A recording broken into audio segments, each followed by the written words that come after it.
នៅវិមានព្រឹទ្ធសភានារសៀលថ្ងៃប្រហោះ10កើតខែអាសត់ឆ្នាំម្សាញ់សពស័កពុទ្ធសករាជ2569ត្រូវនៅថ្ងៃទី2ខែតុលាឆ្នាំ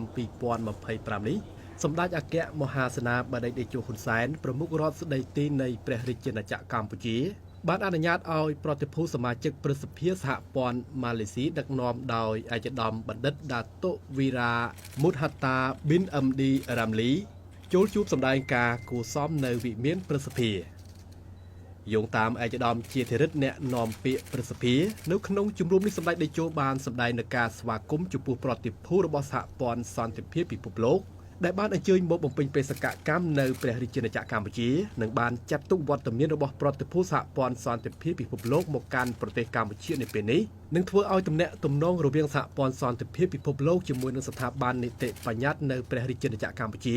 និយាយជារួមការពង្រឹងទំនាក់ទំនងបន្ថែមទៀតរវាងកម្ពុជានិងម៉ាឡេស៊ីកាន់តែមានភាពល្អប្រសើរ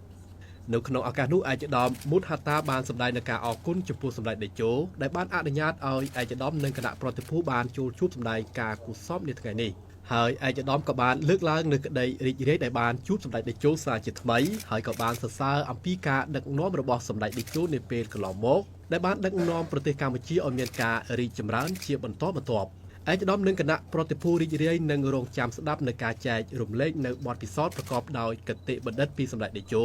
ដែលមានបទពិសោធន៍យ៉ាងច្រើនក្នុងអាជីពជាអ្នកនយោបាយជាអ្នកដឹកនាំនាពេលកន្លងមកសម្ដេចតេជោក៏បានលើកឡើងដោយចែករំលែកអំពីស្ថានភាពរបស់ប្រទេសកម្ពុជាពីអតីតកាលជាពិសេសការដឹកនាំរបស់សម្ដេចក្នុងការដឹកនាំកម្ពុជាចេញពីរបបប្រល័យពូជសាសន៍ប៉ុលពតនិងការធ្វើឲ្យកម្ពុជាទទួលបាននូវសុខសន្តិភាពនៅក្នុងឆ្នាំ1998ដែលបានបញ្ចប់ទាំងស្រុងនៅសង្គ្រាមស៊ីវិលរហូតប្រទេសមានការអភិវឌ្ឍរីកចម្រើនជាបន្តបន្ទាប់ដល់សពថ្ងៃនេះបច្ចុប្បន្នកម្ពុជាមានមេដឹកនាំថ្មីដែលជាអ្នកជំនាន់ក្រោយកំពុងតែដឹកនាំប្រទេសយ៉ាងស្វាហាប់និងដើរយ៉ាងលឿនក្នុងការបំពេញនូវការដឹកនាំសម្រាប់ប្រទេសកម្ពុជាឲ្យមានការរីកចម្រើនតទៅមុខនៅក្នុងឱកាសនោះផងដែរសម្ដេចតេជោក៏បានចែករំលែកអំពីបញ្ហាប្រឈមនាពេលបច្ចុប្បន្នរវាងបញ្ហាព្រំដែនកម្ពុជានិងថៃសម្ដេចតេជោបានពន្យល់អំពីរឿងរ៉ាវដែលបានកើតឡើងហើយនឹងបញ្ហាប្រឈមនាពេលបច្ចុប្បន្ននិងកំពុងតែឈានទៅរកធ្វើយ៉ាងណាឲ្យមានដំណោះស្រាយវិលទៅរកភាពប្រក្រតីឡើងវិញដែលជាជំហររបស់កម្ពុជាអ្វីដែលកម្ពុជាចង់បានគឺរក្សានៅបទឈប់បាញ់ឲ្យបានហើយដោះស្រាយបញ្ហាទៅរកដំណោះស្រាយមួយវិលទៅរកភាពប្រក្រតីឡើងវិញដែលប្រទេសទាំងពីរធ្លាប់មានពីមុនមកជាមួយគ្នានេះផងដែរសម្ដេចតេជោក៏បានអរគុណចំពោះទូនាទីដ៏សកម្មរបស់ម៉ាឡេស៊ីនៅក្នុងការសម្របសម្រួលដោះស្រាយបញ្ហាព្រំដែនកម្ពុជានិងថៃជាពិសេសសម្ដេចតេជោក៏បានអរគុណចំពោះឯកឧត្តមអាន់វ៉ាអ៊ីប្រាហ៊ីម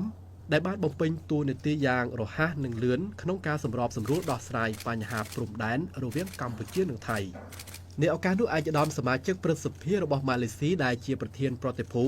បានសម្ដែងនឹងការអរគុណចំពោះសម្ដេចតេជោដែលបានចែករំលែកនិងពន្យល់យ៉ាងក្បោះក្បាយនិងគ្រប់ជ្រុងជ្រោយអំពីទស្សនវិជ្ជានៅក្នុងព្រះរាជាណាចក្រកម្ពុជាពីអតីតកាលនិងទស្សនវិជ្ជានៃបញ្ហាវិវាទព្រំដែនកម្ពុជានិងថៃនាពេលបច្ចុប្បន្នឯកឧត្តមសង្ឃឹមថាវិវាទព្រំដែនរវាងប្រទេសទាំងពីរនឹងអាចដោះស្រាយបានដោយសន្តិវិធីនាពេលខាងមុខហើយសង្ឃឹមថាសន្តិភាពនឹងកើតមានឡើងវិញសម្រាប់ប្រទេសទាំងពីរជាមួយគ្នានេះផងដែរឯកឧត្តមក៏បានរំលេចដោយកោតសរសើរចំពោះភាពរីកចម្រើននិងការអភិវឌ្ឍនៅក្នុងព្រះរាជាណាចក្រកម្ពុជាជាពិសេសឯកឧត្តមពិតជាមានសំណាងដែលបានធ្វើដំណើរចុះចតនៅអាកាសយានដ្ឋានអន្តរជាតិតេជោដែលជាអាកាសយានដ្ឋានអន្តរជាតិថ្មីរបស់កម្ពុជាដែលមានភាពធំទូលាយដែលបញ្ជាក់អំពីភាពរីកចម្រើនរបស់កម្ពុជាឯកឧត្តមក៏បានកោតសរសើរចំពោះភាពរីកចម្រើននៃទីក្រុងភ្នំពេញដែលមានការអភិវឌ្ឍរីកចម្រើនពីមួយឆ្នាំទៅមួយឆ្នាំជាពិសេសផ្នែកសេដ្ឋកិច្ចពាណិជ្ជកម្មរបស់កម្ពុជាតែម្ដងជាចុងក្រោយសម្ដេចតេជោក៏បានជូនពរឯកឧត្តមមូតហាតានិងគណៈប្រតិភូទាំងអស់ក្នុងការបំពេញបេសកកម្មនៅព្រះរាជាណាចក្រកម្ពុជាប្រកបដោយភាពជោគជ័យ